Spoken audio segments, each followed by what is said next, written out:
It is just one of the biggest games we've ever done. So many planets, so many places to go, so many characters. So much to do, there's so many different ways to do it. It's so funny. It's not the LEGO Star Wars you knew.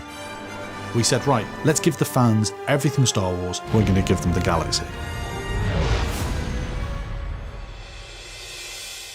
In LEGO Star Wars The Skywalker Saga, we had an incredible opportunity to build planets. Planets that we'd been to in our imagination.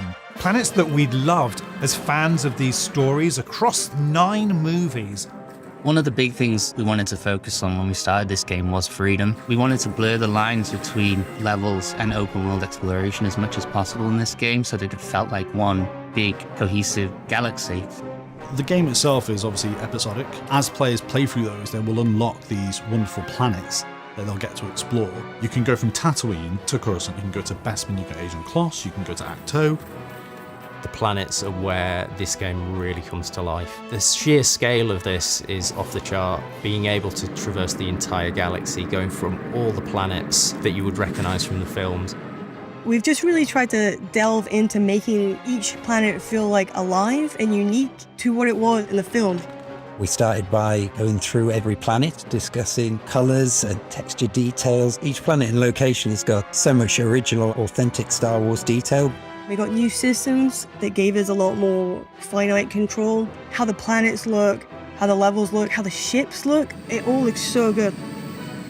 There's also a couple of little details that people might not really observe straight away. One of them is the LEGO weathering effect. When you have the players or vehicles transition through the environment, they become sort of dirtier. For example, Tatooine Desert, all the characters like have sand on their feet.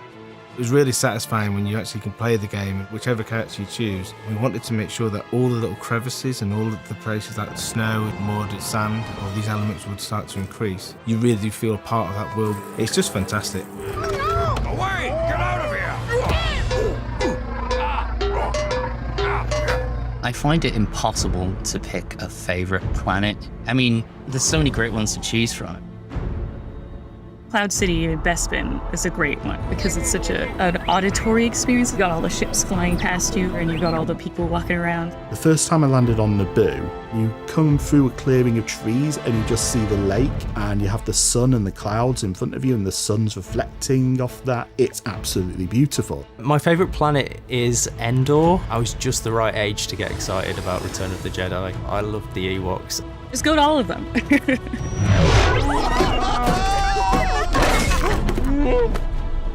The world of LEGO Star Wars The Skywalker Saga needed to be alive.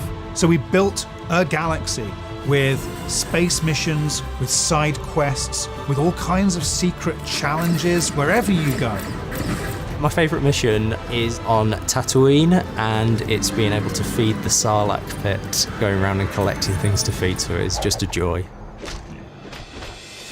There's a mission in the game in Echo Base, and I just really love the Wampa in it. He's so nervous and he doesn't want to get like caught, and you're just trying to help him sneak out the base. There are some missions where the player will follow a string of missions. That mission giver might send you from Ahch-To to Exegol, and you've got to travel across the galaxy and finish that mission. And that's something new we haven't actually done in previous games so much. Within our game, there's a lot of collectibles, and the Kyber bricks are something the players are going to find throughout the planets. These are awarded in puzzles and sometimes can be awarded in missions. Along the way, you can get distracted by all sorts of like collectibles and missions to take on. And before you know, you realize, I haven't continued the story to about half an hour. I've been too busy collecting Kyber bricks.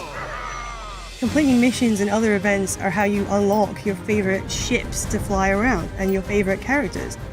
You'll see characters in this game that you have never seen in any of our Star Wars games. We created them just for this game. I really love that you can play as Mama the Hutt, which I think is just great because I want to be Jabba with lipstick on. Characters such as Yaddle. Babu Frick is hilarious because he's so tiny. I am a huge fan of Star Wars, so I was so excited to be part of this. It was even more exciting to get to work on these planets I've loved seeing in the films and exploring them even more. The work that the team have put into it is incredible. I couldn't be prouder to have been part of this game. we were able to capture so many worlds and bring them all together and really create them the way that we wanted to is something that I'll always be proud of.